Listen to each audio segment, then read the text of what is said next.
शांताकारं भुजंगशयनं पद्मनाभं सुरेशं विश्वाधारं गगनसदृशं मेघवर्णं शुभांगं लक्ष्मीकान्तं कमलनयनं योगिभिध्यानगम्यं वंदे विष्णुभवभयहरं सर्वलोकैकनाथं। मंगलम भगवान विष्णु मंगलम गरुड़ध्वज मंगलम पुंडरीकाक्ष मंगलाय तनोहरि। ओम नमो भगवते वासुदेवाय। आज का दिन आप सभी के लिए मंगलमय हो। आइए सुनते हैं आषाढ़ मास कथा का 15वां अध्याय। कल के अध्याय में मैंने परशुराम जी के चरित्र का वर्णन किया था।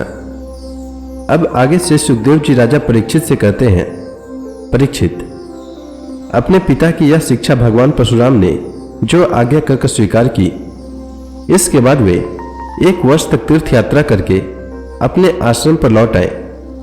एक दिन की बात है, परशुराम जी की माता रेणुका गंगा तट पर गई हुई थी। वहां उन्होंने देखा कि गंधर्व राज चित्ररथ कमलों की माला पहने अप्सराओं के साथ विहार कर रहा है।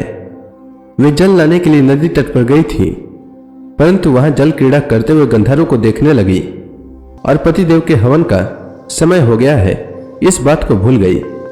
उनका मन कुछ चित्ररथ की ओर खींच भी गया था। हवन का समय बीत गया, यह जानकर वे महर्षि जमदग्नि के शाप से भयभीत हो गई और तुरंत वहां से आश्रम पर चली आई। वहां जल का कलश महर्षि के सामने रखकर हाथ जोड़ खड़ी हो गई। जमदग्नि मुनि ने अपनी पत्नी का मानसिक व्यभिचार जान लिया और क्रोध करके कहा, मेरे पुत्रों, इस पापिनी को मार डालो। परंतु उनके किसी भी पुत्र ने उनकी वह आज्ञा स्वीकार नहीं की। इसके बाद पिता की आज्ञा से परशुराम जी ने माता के साथ सब भाइयों को भी मार डाला। इसका कारण था, वे अपने पिताजी के योग और तपस्या का प्रभाव भली भांति जानते थे। परशुराम जी के इस काम से सत्यवती नंदन महर्षि जमदग्नि बहुत प्रसन्न हुए और उन्होंने कहा, बेटा, तुम्हारी जो इच्छा हो वर मांग लो। परशुराम जी ने कहा, पिताजी, मेरी माता और सब भाई जीवित हो जाएं तथा उन्हें इस बात की याद न रहे कि मैंने उन्हें मारा था। परशुराम जी के इस प्रकार कहते ही जैसे कोई सोकर उठे, सब के सब अनायास ही सकुशल उठ बैठे। परशुराम जी ने अपने पिताजी का तपोबल जानकर ही तो अपने सुहृदों का वध किया था। परीक्षित, सहस्त्रबाहु अर्जुन के जो लड़के परशुराम जी से हारकर भाग गए थे, उन्हें अपने पिता के वध की याद निरंतर बनी रहती थी। कहीं एक क्षण के लिए भी उन्हें चैन नहीं मिलता था। एक दिन की बात है, परशुराम जी अपने भाइयों के साथ आश्रम से बाहर वन की ओर गए हुए थे। यह अवसर पाकर वैश्य साधने के लिए सहस्त्रबाहु के लड़के वहां आ पहुंचे। उस समय महर्षि जमदग्नि अग्निशाला में बैठे हुए थे और अपनी समस्त वृत्तियों से पवित्र कीर्ति भगवान के ही चिंतन में मग्न हो रहे थे। उन्हें बाहर की कोई सुध न थी। उसी समय उन पापियों ने जमदग्नि ऋषि को मार डाला। उन्होंने पहले से ही ऐसा पाप पूर्ण निश्चय कर रखा था। परशुराम जी की माता रेणुका बड़ी दीनता से उनसे प्रार्थना कर रही थी, परंतु उन सबों ने उनकी एक न सुनी। वे बलपूर्वक महर्षि जमदग्नि का सिर काट कर ले गए। परीक्षित, वास्तव में वे नीच क्षत्रिय अत्यंत क्रूर थे। सती रेणुका दुख और शोक से आतुर हो गई। वे अपने हाथों अपनी छाती और सिर पीट पीट कर जोर जोर से रोने लगी। परशुराम, बेटा परशुराम, शीघ्र आओ। परशुराम जी ने बहुत दूर से माता का करुण क्रंदन सुन लिया। वे बड़ी शीघ्रता से आश्रम पर आए और वहां आकर देखा कि पिताजी मार डाले गए हैं। परीक्षित, उस समय परशुराम जी को बड़ा दुख हुआ। साथ ही क्रोध, असहिष्णुता, मानसिक पीड़ा और शोक के वेग से वे अत्यंत मोहित हो गए। हाय पिताजी, आप तो बड़े महात्मा थे। पिताजी, आप तो धर्म के सच्चे पुजारी थे।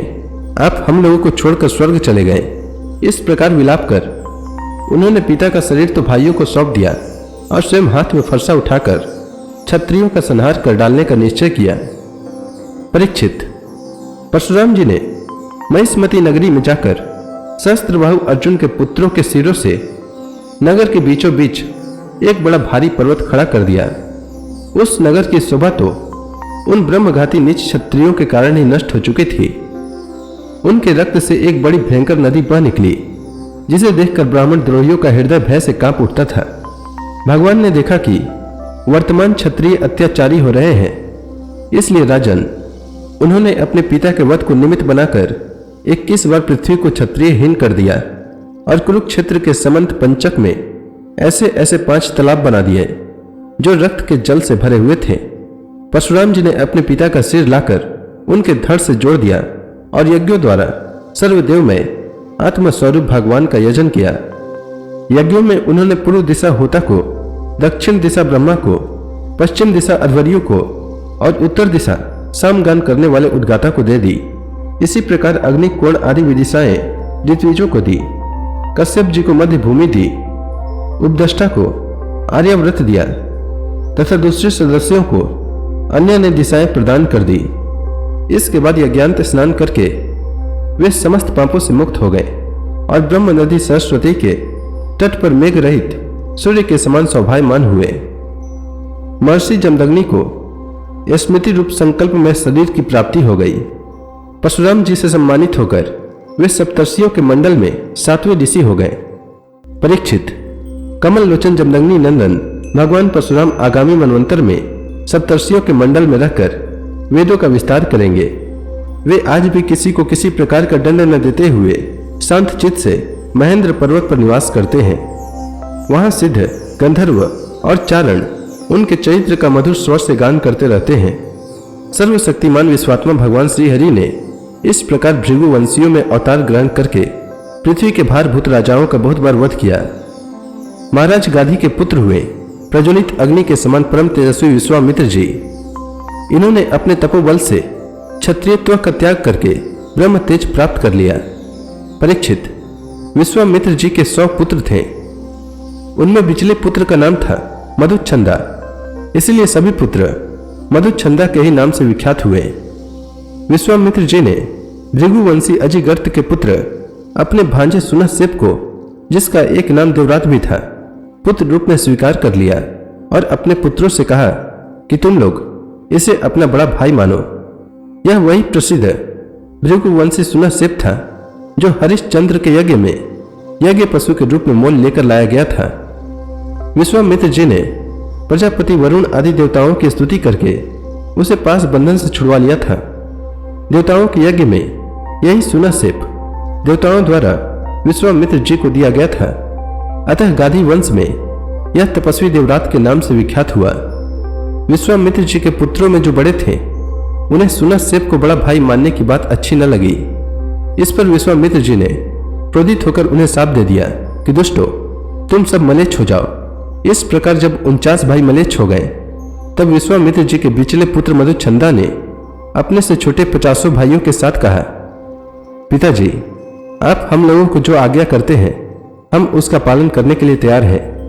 यह कहकर मधुच्छंदा ने मंत्रद्रष्टा सुनहसेप को बड़ा भाई स्वीकार कर लिया और कहा कि हम सब तुम्हारे अनुयायी छोटे भाई हैं। तब विश्वामित्र जी ने अपने इन आज्ञाकारी पुत्रों से कहा, तुम लोगों ने मेरी बात मानकर मेरे सम्मान की रक्षा की है, इसलिए तुम लोगों जैसे सुपुत्र प्राप्त करके मैं धन्य हुआ। मैं तुम्हें आशीर्वाद देता हूं कि तुम्हें भी सुपुत्र प्राप्त होंगे। मेरे प्यारे पुत्रों, यह देवरात सुनहसेप भी तुम्हारे ही गोत्र का है। तुम लोग इसकी आज्ञा में रहना। परीक्षित, विश्वामित्र जी के अष्टक, हारित, जय और क्रतुमान आदि और भी पुत्र थे। इस प्रकार विश्वामित्र जी के संतानों से कौशिक गोत्र में कई भेद हो गए और देवरात को बड़ा भाई मानने के कारण उनका प्रवृत्ति दूसरा हो गया। तो इसी के साथ श्रीमद् भागवत महापुराण में वर्णित परशुराम जी के द्वारा क्षत्रिय संहार और विश्वामित्र जी के वंश की कथा नामक यह अध्याय समाप्त हुआ। इसके आगे की कथा मैं कल के अध्याय में सुनाऊंगा। तब तक के लिए भगवान हरि का नाम लेते रहें।